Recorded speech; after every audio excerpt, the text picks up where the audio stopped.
dias from Iguazu National Park. If you don't know, this is the largest waterfall system in the world. It's a Monday morning, we got up super early, and we picked today because the forecast said sunny, warm weather, and well, as you can see, that isn't quite the case right now. Hopefully it's going to clear up and warm up a little bit as the day goes on, but right now a little chilly, and some heavy fog and clouds rolling in. Oh well, not going to deter us from our expedition.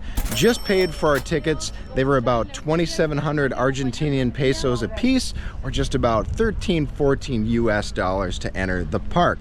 Lindsay is right here taking a look at the map.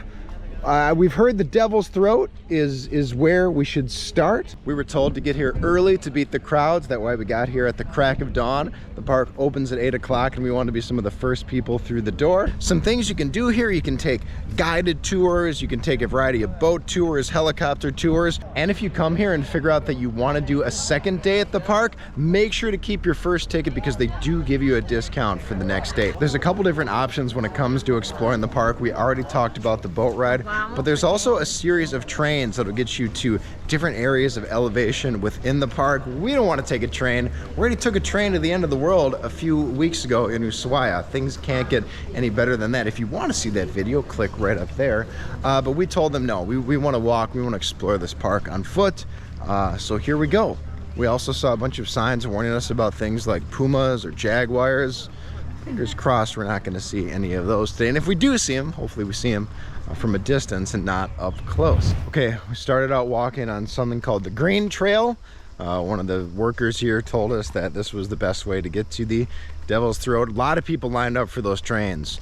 And in hindsight, maybe we should have actually taken the train at the beginning so we could have seen the waterfalls immediately. Okay, the map left a little bit to be desired as to where we exactly were on it. There was no like, you are here sticker, but we figured out that we just need to walk alongside these railroad tracks to make our way to Devil's Throat. The guides here, the employees, said it'd be about a 30-minute walk only, which looked incredibly deceiving. Based on the size of the map, I figured we'd be walking for like 2 hours to make it up to Devil's Throat. We have not seen the train yet, and it's got to be close to 8:45. Wow, it's 9 o'clock right now and we still haven't heard a train go by, so maybe the trains don't start till later in the day. So I like our chances of getting up there before the crowds start to swell. Okay, we're now on a bridge crossing a river. That's exciting. Okay, this is really cool. The footbridge continues and we've walked out into a super wide river area right now. Starting to look around, we can see a little bit of like mist coming from an area over there. I feel like Devil's Throat is over that way. I think the mist we're seeing is from the waterfall splashing, can't be sure. The estimated time we think we're gonna spend here is 5 hours. That's what time we were told we could cover the entire park in. So that's kind of the timeline we're sticking to. We really got nowhere to be, but 5 hours is what's been projected. I do like to dawdle a little bit, take pictures, photos, and obviously videos and things like that. So we'll see. At the end of the video, we'll let you know how long we spent here, and I'll also let you know the step count. People always seem to enjoy that. All right, are you ready for it? Are you ready for it? Just up ahead, we can see it. I'm gonna give you a few moments before we walk our way there, but we are coming close to it. I can hear it. I can see a little bit. Do you want to see? Do you want to see? Do you want to see? Okay. Da-na-na-na-na-na. There it is, the Devil's Throat. Wow, crazy mist in the distance over there. Well, I did promise you I'd show you how to beat the crowds. I didn't necessarily say that we would beat the crowds, but at least now you have the blueprint. Get here as early as possible and move as fast as possible to the Devil's Throat if you want to see it unobstructed. Wow, incredibly stunning. Had to take a few minutes up there to just like soak it all in and give thanks to be able to be in this part of the world in such a special, unique area, place so many people don't get to see in their lifetimes. We are now headed back down. There's nowhere that we have to take the same path essentially. So we've got about a half hour of walking downhill now, and then we're gonna look at the falls from the bottom and see what else there is to do around the park. Here comes the sun. The sun has finally come out, unfortunately long after we've walked away from the Devil's Throat, so we missed all the cool rainbows and things like that. We may walk back up there though, just to see the rainbows, because everything I saw in like other videos online, it looks pretty awesome. But nevertheless, we continue on. I feel like the walk to Devil's Throat, they said it was a half hour from like the train station. That seemed a little kind of a low estimate. It felt like more like 35-40 minutes. All right, we're now headed on the Superior Trail, another footbridge. This trail is marked blue on the map. The trail to the Devil's Throat was marked orange, and that was an in and out, whereas this one, at least we get to walk in a loop. Looks to be a little longer altogether total round trip than the Devil's Throat excursion was. Okay, we've got our first look at some coatis, which are like South American raccoons. Hey, buddy. Hey, buddy.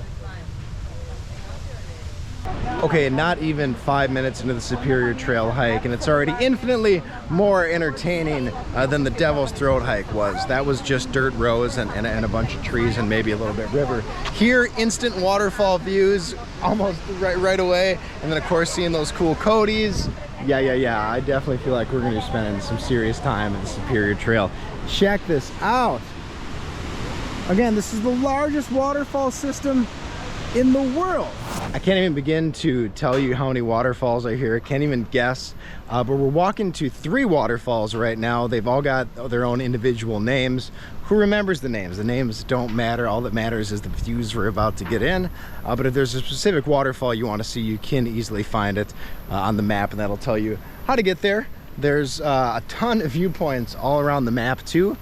So if you don't have a lot of time, you can pick your spots and choose which trails work best for you. But this is so cool. All right, Superior Circuit crushed. Now it's time to tackle the lower circuit. Loved the Superior Circuit. It was something cool to look at like every couple meters. Yeah, it was just, my head was on a swivel looking at all the cool waterfalls and rock formations and just the color of the water in some different areas too. But now it's time to get low and see what the lower falls has in store. I've also heard that's where we're going to get a little sprinkle action, which is fine because as you can see, the sun has come out. We have applied the sunscreen. Definitely bring sunscreen if you're thinking about coming here. Hey, yo, check this out. If you feel like really balling out, you can stay at a hotel inside the park. No idea what the price is, but if it's a hotel in a national park, ching, ching, ching, ching, ching, lots and lots of cash. Looks pretty cool. Looks pretty modern. It's like got a little pool up there. Unfortunately, for a broke backpacker like me, that is a far-off dream. And even if I had the pesos to stay there, I'm not going to stay in a hotel by myself in a park. But if you come here with your family, I could totally get why someone would want to stay there, because there's not an incredible amount of things to do all throughout Iguazu. I was talking with a local, and he was telling me that there's just not a lot to do outside of the park. Most other travelers I talked to said, yeah, spend 3 days in Iguazu, go see the park and get out of there. I would love to tell you that there are more things to do. If there are, we certainly haven't found them, not for lack of looking.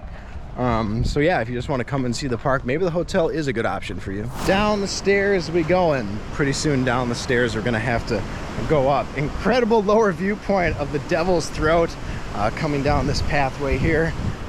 We overheard a guide say that normally the Upper Falls area, the Superior Trail, takes about 2 hours to walk through. We crushed that in like an hour.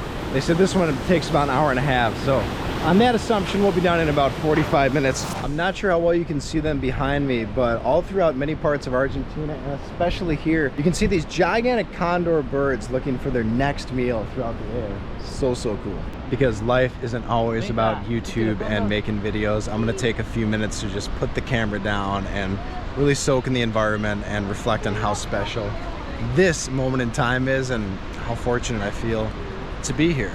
Okay, our journey is almost over, but we're not done yet. We just conquered the lower falls. Now apparently there's another area where we can see the falls a little more up close, also on the lower side of things as well. If you're curious on what route you should take, I would highly recommend doing the route we did. I thought this lower falls view was the best of the day so far. And it's always a good idea to save the best for last. So I would recommend doing the Devil's Throat, doing the Superior Upper Falls Trail, and then doing the Lower Falls Trail. The Lower Falls Trail does seem a little more physically intensive just because there's a lot of steps. So I guess that's something to keep in mind too while you're planning out your trip at Parque de Iguazu. Okay, we've walked to another area in the Lower Falls that really didn't have a sign or anything. You couldn't tell if it was an entrance or exit or whatnot, and even here it looks like it goes another way that we did not see on the signage out there. Maybe it was on the map, but we lost the map long ago. But check this out right here, super cool up close view of the falls, all kind of spilling into this gorgeous blue pool. More of a green color, I guess. Step count check. We see that we are just at over 19,000 steps, with certainly a long way to go to get back. And we're not done yet. We've actually found some more winding pathways down the lower falls, and that's that. What an incredibly mind-blowing and jaw-droppingly cool day. We saw some incredible nature, more waterfalls than we could even begin to count, got some serious exercise in, and just an overall feeling of satisfaction because we were able to see every little nook and cranny of the park, with the exception of like this one island that you have to book a boat to go see. We've decided not to come back and do the boat tour. While I'm sure it'd be cool for some people to see waterfalls up close, I was so happy with what I saw today. Just don't feel the need to drop another $60 to $100 to do it. But if you're thinking about coming, stop thinking about it. You absolutely need to come as soon as possible. The best pieces of advice Lindsay and I could give you were to be, number one, again, show up here as early as possible. Make your way to the Devil's Throat as early as possible.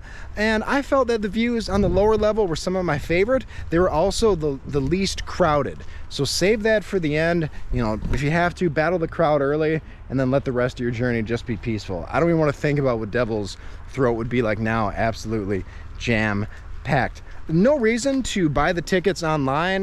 We walked up and it took literally 1 minute to buy the tickets. However, maybe when it does get super crazy wild busy, you might have to wait a while for the tickets. So in that case, maybe you should buy online, but there's no discount or anything like that if you buy online. The total time to walk through the entire park without taking any trains or anything like that was just under 5 hours, but we did take maybe a 45-minute break to do some internet stuff. So if you're moving a little bit slower than we are, we do walk super fast. Maybe allocate 6 to 8 hours to see the entire park, but if you just want to come here and see Devil's Throat, you know, 2.5 to 3 hours run up there. But don't just see that, enjoy the rest of the park. Okay. Oh, one more thing, I guess we should talk about transportation to and from the park. We booked a private shuttle, so it was about 3,000 pesos, or just about $14 to get here. We love that because it just gave us a nice peace of mind. I can't tell you what the costs of buses and shuttles are, things like that, but we didn't want to wait for the bus to pick a bunch of people. We didn't want to be on a crowded bus. We're okay with paying a few extra dollars just to get here as soon as possible and then to get out promptly as well. Of course, if you book a shuttle, you're gonna have to wait for the shuttle to come back and load and whatnot. But the private taxi, just had to call our man Alejandro and say, okay, we're ready, baby, come and pick us up. I also realized I've just mistransposed the words taxi and shuttle. We are taking a private taxi, but people here call like van taxis, shuttles as well. But yeah, that's everything we got to say. Hope you really enjoyed this video. Thanks so much for joining us every step and every waterfall of the way. My name's Brent Timm, and I'm saying ciao for now.